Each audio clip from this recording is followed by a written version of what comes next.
बिस्मिल्लाहिर्रहमानिर्रहीम। अस्सलाम वालेकुम नाज़रीन, आप यूट्यूब चैनल देख रहे हैं। मैं इमरान खान हूँ। ये तीन बड़ी अहम खबरें हैं, तीनों मैं आपके सामने रखता हूँ। पहले आपको बता देता हूँ खबरें क्या हैं। नंबर एक तो कादी फ़ायद ईसा साहब ने यानी उनका बेंच था, वो सरबराही कर रहे थे और पाकिस्तान तहरीक इंसाफ की 3 मज़ीद नशिस्तें चली गई हैं उनके फैसले के नतीजे में, और वो चली गई हैं मुस्लिम लीग नून के पास, यानी हुकूमत के पास चली गई हैं।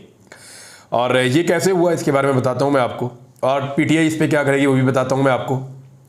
और दूसरी बड़ी खबर यह है कि जनरल फैद हमीद गिरफ्तार हो गए हैं और फ़ौज ने उन्हें हिरासत में ले लिया है। बहुत बड़ी डेवलपमेंट है, बड़ी ज़बरदस्त खबर है। इसकी कुछ तफसीलात मैं आपके सामने रखता हूँ कि उन्होंने एक्चुअली कौन से ऐसे कारनामे किए थे कि उन्हें गिरफ्तार होना चाहिए था और क्यों वो गिरफ्तार हुए, और अभी कौन सी चीज़ें बाकी हैं। और एक इमरान खान साहब का स्टेटमेंट है, वो स्टेटमेंट भी बड़ा अहम है। सबसे पहले मेरे ख्याल में स्टेटमेंट आपको सुना देते हैं, क्योंकि इमरान खान साहब का जो स्टेटमेंट है उसमें बहुत सारी चीज़ें कवर हो जाएंगी। इमरान खान साहब ने बड़ा क्लियरली कहा कि चीफ जस्टिस को तौसी और मखसूस नशिस्तों का फैसला न मानने पर हम एहतजाज करेंगे। देखिए, मखसूस नशिस्तों वाला मामला जो है ना, पहले आप सुन लें कि वो गले पड़ा हुआ है। जस्टिस मंसूर अली शाह साहब ने बहुत क्लियरली ये कह दिया कि सुप्रीम कोर्ट ऑफ पाकिस्तान के फैसले पर अमल दरामद के अलावा इस वक्त हुकूमत के पास कोई दूसरा ऑप्शन मौजूद नहीं है। हुकूमत को हर हाल में सुप्रीम कोर्ट ऑफ पाकिस्तान के फैसले पर अमल करना पड़ेगा, और अगर नहीं करना तो कानून बदल दें आप, आईन बदल दें आप, और आईन बदलने के लिए उनके पास 2/3 अक्सरियत नहीं है। देखिए, गौर कीजिए, अगर आईन बदलना है तो ये जो फैसला है ये हुकूमत के हक में होना चाहिए। अब फैसला हुकूमत के खिलाफ है और फैसले को ना मानने के लिए आईन बदलना है। मामला ये है कि आईन तो वो बदल ही नहीं सकते जब तक फैसला उनके हक में नहीं आता, और फैसला उनके खिलाफ आ चुका है। फैसला खिलाफ आने की सूरत में उनके पास 2/3 अक्सरियत नहीं है, अब वो आइन को तब्दील नहीं कर सकते। तो फिर अभी जो मौजूदा आइन है उसके मुताबिक तो उन्हें फैसला मानना पड़ेगा, और ये बात जस्टिस मंसूर अली शाह साहब ने बहुत क्लियरली कही। लेकिन हुकूमत जो है वो एक तसादुम की फिजा बना रही है, जैसा कि राणा सनाउल्लाह साहब जो है उन्होंने स्टेटमेंट दिया कि जी जज साहब को तकरीर नहीं करनी चाहिए और इस तरह की बातें की। उन्हें इससे पहले जो जजेस की तकारीर है वो याद नहीं है? क्या इफ्तिखार चौधरी साहब जाके तकारीर नहीं करते थे? क्या कादी फ़ायद ईसा साहब जाकर तकारीर नहीं किया करते थे? क्या बाकी जज साहिबान जाकर तकारीर नहीं किया करते थे या बातचीत नहीं करते थे? तमाम जजेस आइन और कानून के दायरे के अंदर रहते हुए बातचीत करते हैं। अभी थोड़े दिन पहले अतरुल्लाह साहब को अमेरिका में बुलाया गया, वहां पे उन्होंने बार के मेंबर के साथ खिताब किया है। वहां उन्होंने बताया कि एक्चुअली पाकिस्तान के एक जज के तौर पे वो किन चीज़ों पे बात करना चाहते थे वो उन्होंने बताई। तो पूरी दुनिया में जजेस बार्स के साथ और मुख्तलिफ तकारीब में अपने कोड ऑफ कंडक्ट के मुताबिक जो है, जो उनके अपने रूल्स होते हैं उनके मुताबिक वो तकारीर करते हैं। तो राणा सनाउल्लाह साहब ने ये इसलिए कहा कि उन्हें अब मंसूर अली शाह साहब पसंद नहीं आ रहे, और उनका जो पहला ही फैसला है, बड़ा फैसला, तगड़ा फैसले तो उन्होंने पहले भी बहुत दिए, लेकिन जो मखसूस नशिस्तों का एक बड़ा फैसला है वो उसके ऊपर इंप्लीमेंट नहीं करना चाह रहे। और मंसूर अली शाह साहब ने उस पूरी तकरीर में ज्यादा जोर दिया फैसले के ऊपर अमल दरामद के हवाले से। तो फैसले पे तो अमल दरामद करना पड़ेगा। अब हुकूमत ने जो है वो उसमें एक लड़ाई की फिजा बना दी है। देखिए, अब एक्सटेंशन कैसे की जा सकती है, या आईनी तरमीम ये हुकूमत करना चाहती है या 2/3 अक्सरियत लेना चाहती है तो कैसे ले सकती है, इसका तरीकाकार मैं आपको बता देता हूं। यानी जो इनके पास रास्ता है, एक तो ये है कि 3 बंदे अभी चले गए, कादी फ़ायद ईसा साहब वगैरह ने जो फैसला दिया, अभी मैं आपको बताऊंगा क्या किया उन्होंने। तो 3 बंदे चले गए, PMLN के नंबर और बढ़ गए, तो हुकूमत की तादाद बढ़ती जा रही है। अब इन 3 बंदों के साथ एक आधी मखसूस नशिस्त भी चली जाएगी, तो 4 हो गए। एक पाकिस्तान तहरीक इंसाफ के जो MNA है वो उनका इंतकाल हो गया, वो वहां पे जल्दी से इलेक्शन करवाएंगे, फिर एक MNA अपना लाएंगे धांधली करके, मैं पहले आपको बता रहा हूं। तो इस तरह उनके 5 हो जाएंगे। फिर वो जो बाकी जमातें उनको मनाएंगे कि कुछ भी करके आप हमें 1 2 3 वोट आप दे दें, बड़ी मेहरबानी आपकी, वो ये करने की कोशिश करेंगे। फिर कोई और गेम करके पाकिस्तान तहरीक इंसाफ से मजीद सीटें छीनने की कोशिश करेंगे, लेकिन ये तरीका बहुत ही मुश्किल है। इस तरीके के अंदर कादी फ़ायद ईसा साहब या जो मौजूदा हुकूमत है उसकी कामयाबी के इम्कानात, 2/3 अक्सरियत मिलने के जो इम्कानात हैं वो आप 20% समझ लें। 80% शिकस्त है, और वो 20% भी सर धड़ की बाजी लगाकर ये करेंगे अगर करेंगे तो। जो एक ही तरीका है आसान, वो ये है कि फैसले पर अमल दरामद ना किया जाए जो मखसूस नशिस्तों वाला है।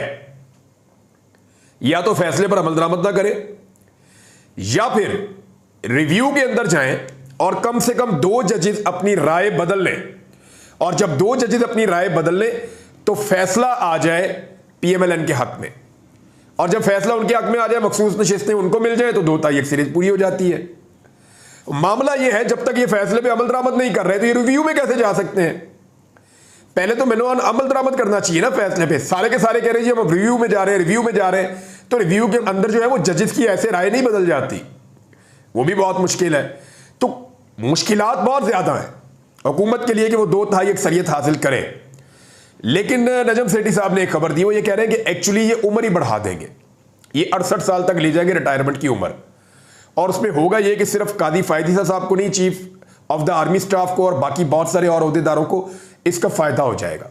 और वो ये कह रहे हैं सबके लिए एक्सटेंशन के रास्ते खुल जाएंगे, ये नजम सेठी साहब ने कहा। अब जरा सुने इमरान खान साहब ने क्या कहा। इमरान खान साहब ने अडियाला में सहाफियों से गैर रस्मी गुफ्तगू करते हुए कहा कि हमारे हालात बांग्लादेश से ज्यादा बुरे हैं। हसीना वाजिद ने आर्मी चीफ, चीफ जस्टिस और पुलिस चीफ अपने लगाए हुए थे, और जमात इस्लामी समेत तमाम अपोजिशन को दीवार से लगाया था। ये सारी चीज़ें पाकिस्तान में भी हुई हैं और हो रही हैं। इलेक्शन से पहले 9 मई के नाम पर हमारी पार्टी पर क्रैकडाउन किया गया। जिन्होंने 9 मई की फुटेज चुराई उन्होंने ही 9 मई किया। हमारी आधी लीडरशिप को पकड़कर जेल में डाला गया और आधी लीडरशिप अंडरग्राउंड हो गई। बाकियों से वीगो डाले के जरिए पार्टी छुड़वा दी गई।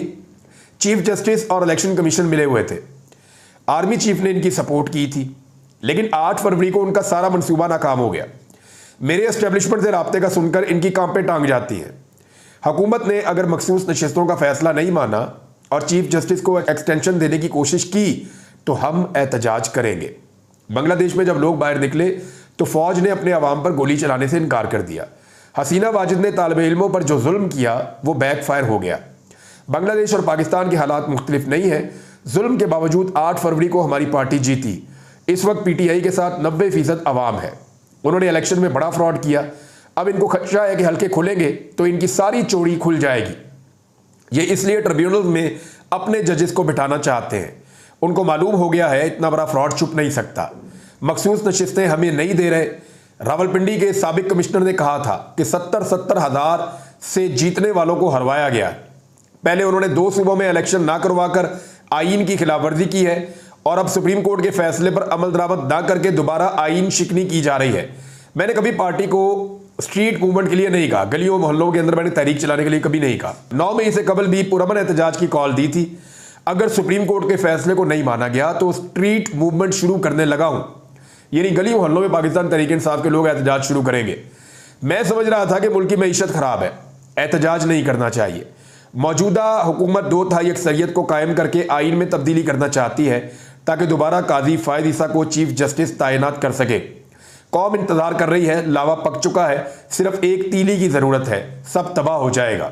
ये जो मर्जी कर ले, पाकिस्तानी फौज अवाम पर गोली नहीं चलाएगी। मैं इनको खबरदार कर रहा हूं, खौफ का बुत टूट चुका है। अब लोग जेलों में जाने और जान देने को तैयार हैं। हमारे पास साइफर की शक्ल में अमेरिका के खिलाफ FIR मौजूद है। मुझे नहीं पता हसीना वाजिद के पास क्या मालूमात है। एक सवाल हुआ तो इमरान खान साहब ने जवाब दिया कि इलेक्शन कमीशन ने फ्रॉड किया है, हम इससे उम्मीद करेंगे वो इंसाफ देंगे। हमने इसीलिए स्टे ले रखा है सुप्रीम कोर्ट के फैसले रोकने के लिए। उन्होंने इलेक्शन एक्ट में तरमीम की है, आइन में भी तरमीम करके 2/3 अक्सरियत हासिल करना चाहते हैं। चक्कर यह है कि कादी साहब की एक्सटेंशन वाला मामला है। देखिए, अगर कादी फायद ईसा साहब को एक्सटेंशन नहीं मिलती तो इस हुकूमत का डांगी निकल जाएगा। तहरीक इंसाफ के खिलाफ जो कुछ भी हो रहा है वो फिर इस तरह आज़ादी के साथ किया नहीं जा सकेगा। फिर अदलिया के अंदर से जो एक सपोर्ट मिल जाती है वो सपोर्ट नहीं रहेगी मौजूदा हुकूमत के पास, मौजूदा सेटअप के पास या निज़ाम के पास। तो कादी फायद ईसा साहब ने बड़ी फ्लेक्सिबिलिटी शो की है पाकिस्तान तहरीक इंसाफ के खिलाफ कि ठीक है, इंसानी हकूक़ की खिलाफ वर्जियाँ तो होने दो, औरतों को उठा के अंदर डालते हैं तो डालने दो, जुल्म करते हैं बच्चों पे, बर्बरियत होती है होने दो, चादर और चार दीवारी का तकद्दुस पामाल होता है तो होने दो, लोगों के कागजात नामजदगी छीने जाते हैं होने दो, लोगों को अगवा किया जाता है, जबरी गुमशुदगियाँ होती हैं होने दो, लोगों को प्रेस कॉन्फ्रेंस करवाई जाती है ज़बरदस्ती होने दो, वफादारियाँ तब्दील करवाई जाती हैं होने दो। कादी साहब ने ऐसी बहुत सारी चीज़ें होने दी जो नॉर्मली कोई भी बनाना रिपब्लिक के अंदर भी कोई अदलिया ऐसी चीज़ें नहीं होने देती, लेकिन उनके दौर पे बहुत सारी ऐसी चीज़ें हुई हैं और ये एक स्याह दौर के तौर पे याद रखा जाएगा। मैं कह रहा हूँ कि रखा जाएगा तो रखा जाएगा इंशाल्लाह। अब आ जाए कि सुप्रीम कोर्ट में हुआ क्या। कौमी असम्बली के 3 हलकों में लाहौर हाई कोर्ट के फैसले, लाहौर हाई कोर्ट ने कहा था जी कोई इलेक्शन कमीशन गलत कर रहा है, लेकिन उसके खिलाफ जो है वो अब कादी फायद ईसा साहब की सरबराही में 3 रुकनी बेंच ने फैसला महफूज किया था। उसको सुनाते हुए नून लीग के उम्मीदवारों की अपीलें मंजूर कर ली हैं। सुप्रीम कोर्ट ने लाहौर हाई कोर्ट का फैसला कलअदम करार देते हुए NA 154 लोधना, NA 81 गुजरांवाला और NA 79 गुजरांवाला में वोटों की दोबारा गिनती से मुताल्लिक इलेक्शन कमीशन का फैसला बहाल कर दिया। PTI के MNA फारिग हो गए और BMLN के MNA आ गए। अब हुआ यह है कि कादी फायद ईसा साहब और जस्टिस नईम अख्तर अफगान ये दोनों एक तरफ हो गए और जस्टिस अकील अब्बासी साहब ने अक्सरियती फैसले से इख्तलाफ किया है। अब इख्तलाफी नोट के ऊपर छलांगे नहीं मारी जा सकती, फैसले पे अमल दरामद हो जाएगा, क्योंकि 2 जजेस एक तरफ हो गए और एक तरफ हो गए। फैसला मैं इसको गलत कहूंगा, फैसले को बहुत सारे लोग और भी इसको गलत कहेंगे, लेकिन गलत कहे या सही कहे इस पर अमल दरामद तो होना है। अब रास्ता यह है कि आप रिव्यू में जा सकते हैं। बहरहाल बैरिस्टर गौर कह रहे हैं कि हम रिव्यू में जाएंगे, लेकिन अगर यही जज होंगे तो रिव्यू में भी मेरे ख्याल में फैसला यही आएगा। अब इसमें हो क्या रहा है? इसमें हो ये रहा है कि कुछ भी करके ये हुकूमत और इनके सहूलतकार ये मिलकर 2/3 अक्सरियत पूरी करना चाहते हैं। 2/3 अक्सरियत पूरी करना इतना आसान तो है नहीं। अब 1-1, 2-2 करके भी मेंबर लेंगे तो फिर भी अभी भी मेरे ख्याल में कोई 10-12 बंदे कम है। तो ये बंदे पूरे करते करते इनकी कमर टूट जाएगी।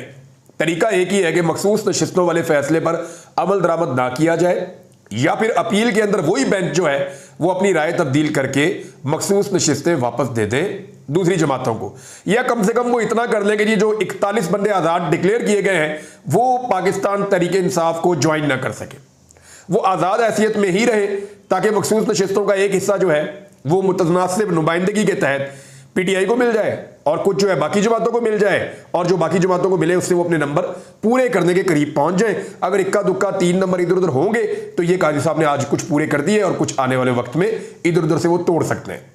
यहां नाज़रीन कादी साहब ने एक बात की है कि इलेक्शन कमीशन एक आईनी इदारा है और आईनी इदारे का एहतराम होना चाहिए और आईनी इदारे के फैसले पर अमल दरामद होना चाहिए। लेकिन दूसरी जानिब आप एक और बात देखें, क्या सुप्रीम कोर्ट ऑफ पाकिस्तान आईनी इदारा नहीं है? वहां पे 2 जजेस अपने इख्तलाफी फैसले में लिखते हैं कि जी फैसले पे अमल दरामद नहीं होना चाहिए, गैर आईनी फैसले पे। मामला यह है कि सुप्रीम कोर्ट ऑफ पाकिस्तान क्या आईनी इदारा नहीं है? क्या उसका फैसला एक आईनी इदारे का फैसला नहीं है? क्या उसके फैसले के ऊपर अमल दरामद नहीं होना चाहिए? अब तक सुप्रीम कोर्ट ऑफ पाकिस्तान के फैसले पर अमल दरामद नहीं किया इलेक्शन कमीशन ऑफ पाकिस्तान ने, लेकिन इन 3 सीटों के मामले पे आप देखिएगा ये रातों रात अमल दरामद करेगा इलेक्शन कमीशन ऑफ पाकिस्तान। आप गौर कर लीजिएगा, पाकिस्तान तरीके इंसाफ की सीटें उनको वापस नहीं दी अभी तक, लेकिन ये 3 सीटें फौरन PMLN को दे देगा इलेक्शन कमीशन। मैं आपको बता रहा हूं, एक आधे दिन में आपको खबर भी मैं दे दूंगा कि कितनी तेजी से वो सुप्रीम कोर्ट के ये वाले फैसले पर अमल दरामद करेगा। और कादी फायद ईसा साहब की कैसी किस्मत है, वो जब भी कोई फैसला करने लगते हैं पहले ही सबको पता होता है वो क्या करेंगे। यानी सबको पता होता है इनका फैसला इमरान खान के खिलाफ और नवाज शरीफ के हक में आना है। जो चीज नवाज शरीफ को सूट करती है कादी साहब ने वही करना है, और जो चीज इमरान खान को नुकसान पहुंचाती है कादी साहब ने वही करना है। ये पढ़ी लिखी बात, इसके अलावा हो ही कुछ नहीं सकता, पत्थर पे लकीर है ये बात। जनरल फैद हमीद को जनाब गिरफ्तार कर लिया गया है और फौजी तहवील में उसको ले लिया गया है। साबिक DG ISI फैज हमीद और कोर्ट मार्शल की कार्रवाई जनरल फैद हमीद के खिलाफ शुरू हो गई है। और मामला यह है, ISPR की जानिब से एक एलामिया जारी किया गया जिसमें कहा गया कि सुप्रीम कोर्ट ऑफ पाकिस्तान के अहकामात की तामील करते हुए पाक फौज की जानिब से ये जस्टिस कादी फायद ईसा, तबरुल्लाह साहब और जस्टिस अमीनुद्दीन साहब ने मिलकर एक फैसला किया था। उस पर उन्होंने कहा जी कि टॉप सिटी केस में एक शिकायत आई थी और उसकी दुरुस्तगी का पता लगाने के लिए एक तफसीली कोर्ट ऑफ इंक्वायरी का आगाज किया गया, और इन पर रिटायरमेंट के बाद पाकिस्तान आर्मी एक्ट की खिलाफ वर्जियां साबित हो चुकी हैं। तो फैज हमीद के खिलाफ कोर्ट मार्शल की सिफारिश कर दी गई, जिसके बाद उनके खिलाफ कार्रवाई शुरू कर दी गई है और इन्हें पाक फौज ने अपनी तहवील में ले लिया है। ये बहुत अच्छी डेवलपमेंट है और बहुत बड़ी डेवलपमेंट है। मेरे ख्याल में सिर्फ यहां मामला रुकना नहीं चाहिए। देखिए ये तो एक टॉप सिटी है ना, एक सोसाइटी के साथ एक जर्नैल ने जुल्म और ज्यादती की अपने कुछ ब्रिगेडियर्स और फौजियों के साथ मिलके, जब वो एजेंसी का हेड था तो इतना रोला पड़ गया है, तो जो मुल्क के साथ किया इस जर्नैल ने अपने साथियों के साथ मिलके, उसके ऊपर रोला क्यों नहीं पड़ता? यानी ख्वाजा आसिफ गवाह है इस बात के, जो है वो मौलाना फजल रहमान साहब गवाही दे चुके हैं। इस बात की गवाही जो है PMLN के बहुत सारे लोग दे चुके हैं। इस बात की गवाही बार बार आती है, बार बार आती है, और सब लोग बताते हैं। वजीर दिफा मौजूदा कह रहा है कि जनरल फैद हमीद ने जनरल बाजवा के साथ मिलकर हमें ऑफर की थी इमरान खान साहब की हुकूमत गिराने की, और उसके बाद फिर इमरान खान साहब की हुकूमत गिरा भी दी गई। और फजलुर रहमान साहब तो कहते हैं जनाब इन्होंने मिलकर करवाया हमारे से, ये तो सारे मिलकर अब कह रहे हैं। तो मेरे ख्याल में, और जनरल बाजवा जो है वो खुद भी बताते हैं मैं फलां को मिलता था, फलां को मिलता था, इसको ये कहता था। तो कहानी बड़ी वाज़ेह है मेरे ख्याल में। एक सोसाइटी के मामले के ऊपर तो जर्नैल जिसने ये किया, लूट मार की, वहां से सोना उठाया, चीजें उठाई, उनके साथ जुल्म किया, निशान इबरत तो बनाना चाहिए, बिल्कुल बनाना चाहिए। और ये तासुर नहीं रहना चाहिए कि कोई इदारा या कुछ लोग जो है वो मुकद्दस गाय हैं, बिल्कुल इनको सजा मिलनी चाहिए। और मैं आपको एक और चीज बताता हूं कि अप्रैल या मई 2022 की बात है, इमरान खान ने जनरल फैज़ हमीद को ब्लॉक कर दिया था। मैंने उस दौर में एक वीलॉग भी किया था, वो आप निकाल के सुन लें। मैंने कहा था कि दो बहुत अहम बड़े ओहदेदारों को इमरान खान साहब ने ब्लॉक किया है, उनमें से एक जनरल बाजवा और दूसरे जनरल फैज़ हमीद थे। दोनों को इमरान खान साहब ने ब्लॉक किया था, और ठीक ब्लॉक किया था। ये दोनों मिलकर गेम कर रहे थे। तो अब जो है वो इनके खिलाफ सिर्फ ये कार्रवाई नहीं होनी चाहिए, बल्कि कार्रवाई ये भी होनी चाहिए कि इन्होंने अपने किन साथियों के साथ मिलकर नवाज शरीफ की चाहे हुकूमत गिराई हो, चाहे इमरान खान की हुकूमत गिराई हो, जो भी इन्होंने सियासत के अंदर मुदाखलत करके मुल्क को नुकसान पहुंचाया, उसके ऊपर भी इनके ऊपर कार्रवाई की जाए। वो भी आर्मी एक्ट की खिलाफ वर्जी है, और वो कार्रवाई जरूर होनी चाहिए। एक सोसाइटी को, इंडिविजुअल को नुकसान पहुंचाना छोटी बात है, मुल्क को और पूरी कौम को नुकसान पहुंचाना बहुत बड़ी बात है। और यह तासुर खत्म होना चाहिए कि किसी आर्मी चीफ के खिलाफ कार्रवाई नहीं हो सकती। जनरल मुशर्रफ के खिलाफ फैसला आया, कार्रवाई नहीं हुई। अब जनरल बाजवा के बारे में इतनी चीजें आ रही हैं, जनरल फैज़ हमीद उस वक्त DGISI थे, उनके खिलाफ इतनी चीजें आ रही हैं, तो कार्रवाई जरूर होनी चाहिए। और इस हुकूमत को इस पर इनिशिएटिव लेना चाहिए, और पाकिस्तान तहरीक इंसाफ समेत तमाम जमातों को साथ देना चाहिए, ताकि इनको निशाने इबरत बनाए। अब तक के लिए इतना ही, अपना ख्याल रखिएगा, अपने चैनल का भी। अल्लाह हाफिज़।